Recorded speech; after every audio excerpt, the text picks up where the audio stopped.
ತಮಿಳ್ನಾಡಿಗೆ Vijay hero ಆದರೆ ಕರ್ನಾಟಕದ ಪಾಲಿಗೆ ವಿಲನ್. ಯಾಕೆ ಅಂತ ಹೇಳಿದ್ರೆ ಕಾವೇರಿ ಖ್ಯಾತೆ ತೆಗೆದು ಕಾವೇರಿ ಮುಖಾಂತರ ರೈತರ ಬದುಕನ್ನು ಕಿತ್ತುಕೊಳ್ತಕ್ಕಂಥ ಕೆಲಸವನ್ನು ಅವಿವೇಕಿ ಮಾಡ್ತಾಯಿದ್ದಾರೆ. ಇಂಥ ವ್ಯಕ್ತಿಯ ಕರ್ನಾಟಕದ ವಿಲನ್ ಚಿತ್ರಗಳು ಇಲ್ಲಿ ನಡೀಬಾರ್ದು ಅನ್ನೋ ಕಾರಣಕ್ಕೆ ಇವತ್ತು ಎಚ್ಚರಿಕೆ ಕೊಟ್ಟು ಇವತ್ತು ಸಂಪೂರ್ಣವಾಗಿ ಚಿತ್ರವನ್ನು ಬಂದ್ ಮಾಡಿಸಿದ್ದೇವೆ. ಇದೇ ಥರ ಏನಾದ್ರು ಖ್ಯಾತೆ ತೆಗೆದು ಈ ಸಿನಿಮಾ ಮಾಧ್ಯಮದವ್ರು ಇವರು ಏನಾದ್ರು ಸಿನಿಮಾ ಓಡ್ಸೋಕ್ಕೆ ಹೋದರೆ ಇವ್ರನ್ನ ಇಲ್ಲಿಂದ ಓಡಿಸ್ಬೇಕಾದ ಪರಿಸ್ಥಿತಿ ನಿರ್ಮಾಣ ಆಗ್ತದೆ.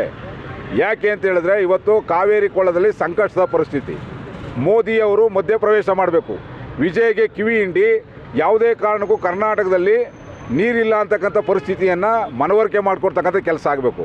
ಇಲ್ಲಿ ಅದಾಗ್ತಾ ಇಲ್ಲ. ರಾಜ್ಯದಲ್ಲಿ ಸಂಪೂರ್ಣ ಸಂದಿಗ್ಧ ಪರಿಸ್ಥಿತಿ ಇದೆ. ಕುಡಿಯೋ ನೀರಿಗೂ ತತ್ತಾರ ಇದೆ. ಅಂಥ ಪರಿಸ್ಥಿತಿ ಒಳಗೆ ಇವರು ನೀರು ಕೇಳ್ತಾ ಇರತಕ್ಕಂಥದ್ದು ಭಾಳ ಸಂಕಷ್ಟದ ಪರಿಸ್ಥಿತಿಯನ್ನು ಉಂಟು ಮಾಡ್ತಕ್ಕಂಥ ಕೆಲಸಕ್ಕೋಸ್ಕರವಾಗಿ ನಿನ್ನ ಸಿನಿಮಾ ನಮ್ಮ ರಾಜ್ಯದಲ್ಲಿ ಬೇಡ, ನಿನ್ನ ಸಿನಿಮಾ ನಮ್ಮ ಗಡೀಲಿ ಬೇಕಾಗಿಲ್ಲ ಅಂಥೇಳಿ ಚಾಮರಾಜನಗರದ ತಮಿಳುನಾಡಿನ ಗಡಿ ಭಾಗದಲ್ಲಿ ಇವತ್ತು ಬಂದ್ ಮಾಡಿಸಿದ್ದೇವೆ.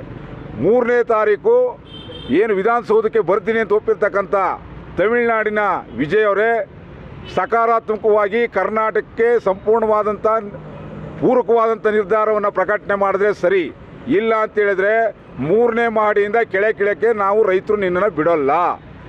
ಮುಖ್ಯಮಂತ್ರಿ ಡಿ ಕೆ ಶಿವಕುಮಾರು ನೀವು ವೈಯಕ್ತಿಕ ಸಂಬಂಧ ಇದ್ದರೆ ನೀವೇನಾದರೂ ಮಾಡಿ, ಆದರೆ ಕರ್ನಾಟಕದ ಇವತ್ತಿನ ಪ್ರಾಣ ಉಳಿಸ್ಕೊಳ್ತಕ್ಕಂಥ ಜೀವಜಲದ ಪ್ರಶ್ನೆ ಇವತ್ತು ನಮ್ಮ ಜೀವಜಲದ ಪ್ರಶ್ನೆ ಇದೆ. ಆ ಜೀವಜಲದ ಪ್ರಶ್ನೆ ಸಂದರ್ಭದಲ್ಲಿ ನೀವು ಚೆಲ್ಲಾಟ ಆಡಿದ್ರೆ ನಾವು ನಿಮ್ಮನ್ನು ಕರ್ನಾಟಕದಿಂದ ಹೊರಗಡೆ ಹೋಗಲಿಕ್ಕೆ ಬಿಡೋದಿಲ್ಲ. ಜೊತೆಗೆ ಮುಂದಿನ ದಿನಗಳಲ್ಲಿ ಇದೇ ರೀತಿ ಖ್ಯಾತೆ ಏನಾದ್ರು ಮುಂದುವರೆದ್ರೆ ತಮಿಳುನಾಡು ಗಡಿಯನ್ನು ಸಂಪೂರ್ಣವಾಗಿ ಬಂದ್ ಮಾಡಬೇಕಾಗ್ತದೆ. ಆ ಕಾನೂನು ಏನು ಯಾವ ಜೈಲಿರಲಿ ನಮಗೆ ತಾಕತ್ತಿದೆ ಕರ್ನಾಟಕದ ರೈತರಿಗೆ ಎದುರಿಸ್ತಕ್ಕಂಥದ್ದು. ಆ ತಾಕತ್ತನ್ನ ತೋರಿಸ್ಬೇಕಾಗ್ತದೆ ಅಂತೇಳಿ ಎಚ್ಚರಿಕೆ ಕೊಡ್ತೇನೆ. ಇವತ್ತೇ ನಾವು ರೈತರು ಭಿಕ್ಷೆಯನ್ನು ಎತ್ತಿ ವಿಜಯ್ಗೆ ಹೆಲಿಕಾಪ್ಟರ್ನ ಮಾಡಿಕೊಡ್ತೇವೆ. ಯಾಕೆ ಅಂತ ಹೇಳಿದ್ರೆ ಕರ್ನಾಟಕದ ವಾಸ್ತವ ಪರಿಸ್ಥಿತಿ ಆತನಿಗೆ ಅರ್ಥ ಆಗಬೇಕು. ಅವಿವೇಕಿಗೆ ನಿಜವಾಗಲೂ ಅನ್ನ ತಿಂತಿದ್ರೆ ನೀರು ಕುಡಿತಾ ಇದ್ರೆ ಕರ್ನಾಟಕದ ನೀರನ್ನ ಮೊದಲು ನಾವು ಕೊಡ್ತಕ್ಕಂಥ ಭಿಕ್ಷೆ ಹಣದಲ್ಲಿ ಬಂದು ನೀನು ವೈಮಾನಿಕ ಸಮೀಕ್ಷೆ ಮಾಡು. ಆ ಸಮೀಕ್ಷೆಯಲ್ಲಿ ವಾಸ್ತವ ಸ್ಥಿತಿಯನ್ನು ಅರ್ಥ ಮಾಡಿಕೊಂಡು ಕರ್ನಾಟಕದ ಸಂಕಷ್ಟ ಪರಿಸ್ಥಿತಿಗೆ ಏನು ಪೂರಕವಾದಂಥ ನಿರ್ಧಾರ ಕೈಗೊಳ್ಳಬೇಕು ಅದನ್ನು ಕೈಗೊಳ್ತಕ್ಕಂಥದ್ದಾಗಬೇಕು.